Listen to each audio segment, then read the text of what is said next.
Hey everyone, how's it going? Welcome back to Let's Play Furi. We've got another jailer down, and that means another jail down. Which means another new environment. Some new eye candy. This one, it doesn't strike you right away, although the colors are really pretty here. But for the most part, it's a dust bowl, it's a desert, it's desolate and barren. But there's a beauty to that in its own way, a kind of haunting, somber beauty. Also, you don't have to follow the prescribed path. You can go off on your own, and you have a degree of freedom here. It's not much, but sometimes you'll get an extra art book page, we'll call it. You'll get to see an extra vista. Sometimes you'll actually get a little bit of extra dialogue, depending on how far off the beaten path you go and where. I'm not actually totally aware of where all of those extra points of dialogue are, or if they're necessarily all that consequential. But just this idea of each island being a totally unique environment, self-contained biome, lets them get so creative with a game that already has such a vivid, striking style. Makes for a ton of variety too. Just the concept of these discrete floating prison islands is so rad.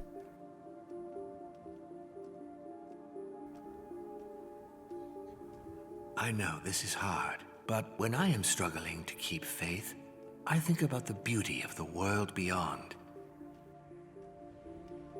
It keeps me focused. It keeps me going.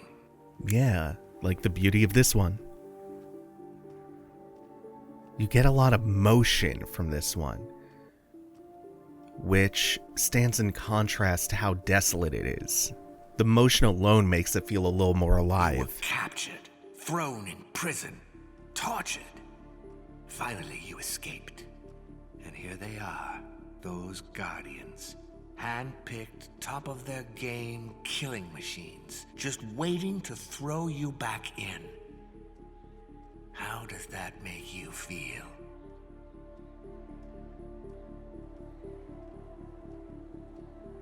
They didn't kill you already because they can't. Believe me, they would if they could, without blinking. Second best for them now is to put you back in chains. And the maximum security treatment is not unwarranted based on what we know. Based on what we now know. Plus, we're tearing through the jailers, 4 deep going on to the 5th. Feel it? The anger? Good. Focus on it. Let it grow. That's never what you want your supporting character saying to you when you're already on shaky moral ground. Let me tell you some more about what this one did to you. You need to know. Then there'll be no stopping you. He is the one who got you here in the first place. He is the one who brought you down. He led the men who captured you. Hundreds of them against you. Was that fair? The Hand was actually a big enough badass to take us down once. Granted, he had some help. So what do you say? An eye for an eye, huh? Time to take your revenge.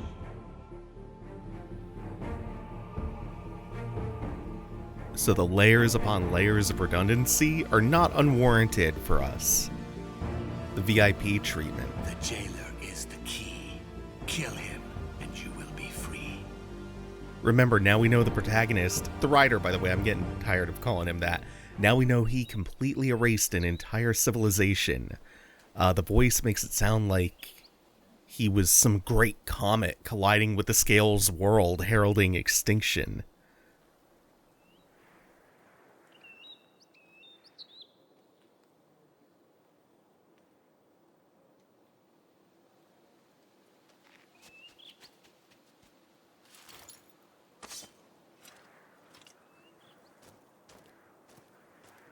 He who knows no fear, knows no courage. I take mine from you.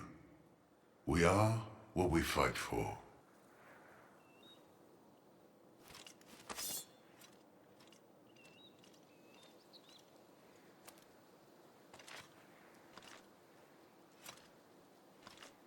I look at you, stranger, and I see nothing. Desolation. Death. You are alone. I am fighting for something much greater than this. Can you imagine the strength that gives me?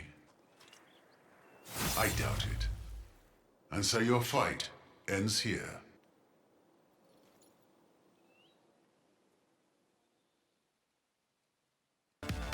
I brought you to your knees once already, and I will do so again. Oh, the hand is so damn cool!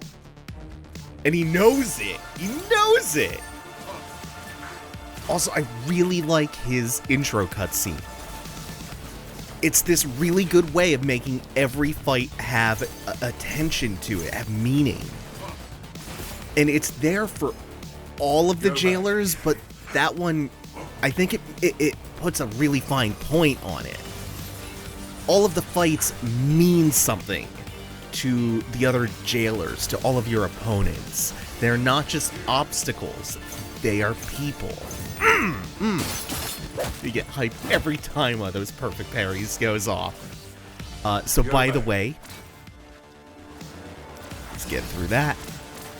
I did redo this. Woo! Yes, I'm feeling it.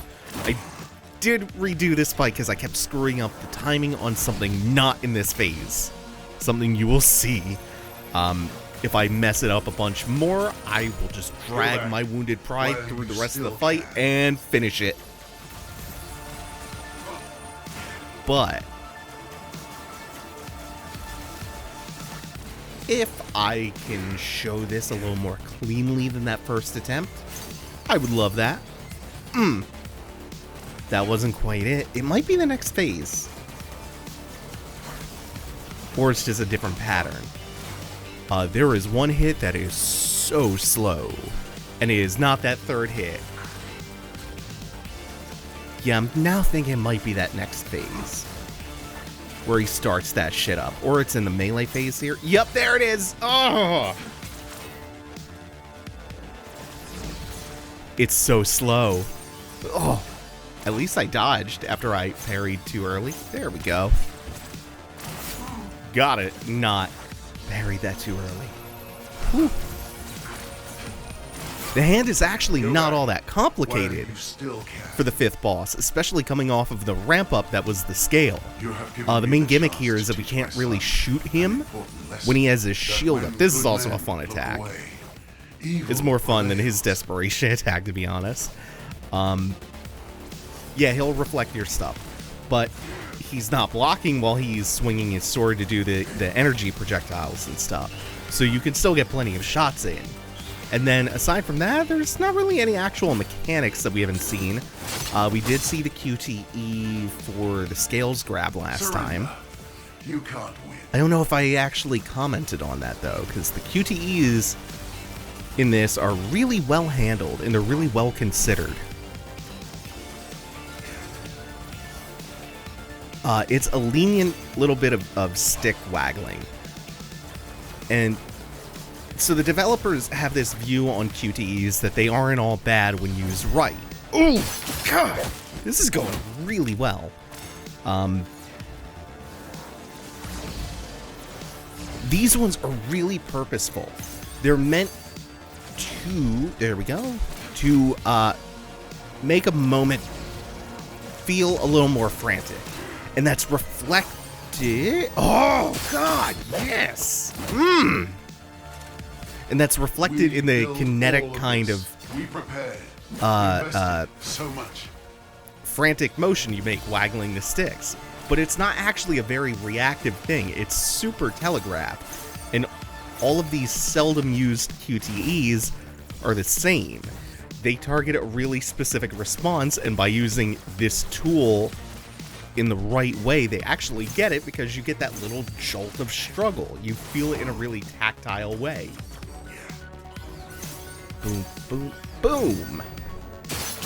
There is a delay on that third hit now. It's a longer delay. You have nothing to protect. I love when he just tosses the shield and goes all, oh God, that's so cool.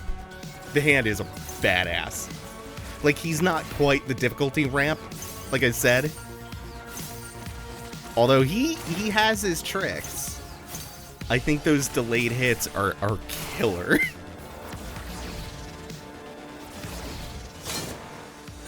It is such a slow attack, you can't help but screw it up sometimes.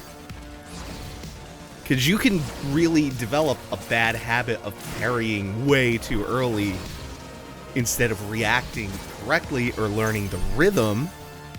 And this is the fight where you have to break that habit or he will break you. With his extremely, extremely slow attack. It's like getting dolphin... Gonna get hype every time. That feels immaculate. It's like getting dolphin dived by Birdie. The stakes are too high. And now we get Desperation Phase, which is, compared to the scales, not all that complicated. Or long-lasting. This is just a few of these laser attacks, and you can strafe those really easily, even with the restricted area. That doesn't actually matter all that much. You can't win, stranger.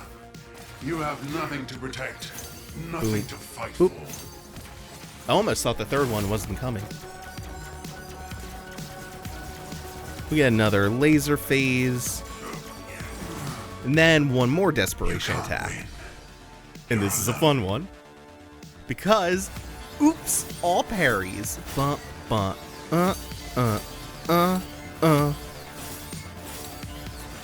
Ooh. Missed one. Actually, I think I missed two. Three. Oops, oops. Well, we're not going to reset to the whole parry pattern, so it's fine. God, he's cool.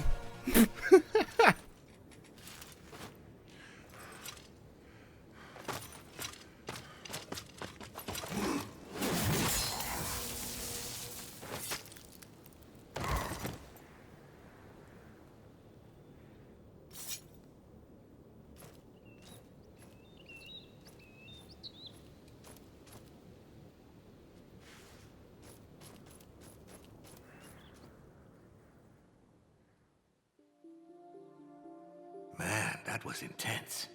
But you've got to move on now. Don't overthink it. That's what they want you to do. Thank you all for watching. Take it easy. Have a good one, y'all.